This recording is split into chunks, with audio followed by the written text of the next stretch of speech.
விதைகள். லூக்கா 8:11. அந்த ஊமையின் கருத்தாவது, விதை தேவனுடைய வசனம். விதையின் மகத்துவம் என்ன? அதில் ஜீவன் உண்டு.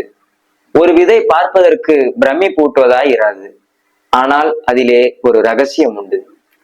வேதாகமத்தை நாம் பார்க்கும்போது அது பரவசத்தை தூண்டாத ஒரு பழைய கருப்பு புத்தகத்தை போல பலருக்கு தோன்றும். ஆனால் நாம் அதை புரிந்து தியானிக்கும் போது விதைக்குள்ளிருந்து மரம் வளர்வதை போல நமக்கும் நம்மை சுற்றியுள்ள சமுதாயத்திற்கும் ஒரு பெரிய மாற்றத்தை கொண்டு வரும்.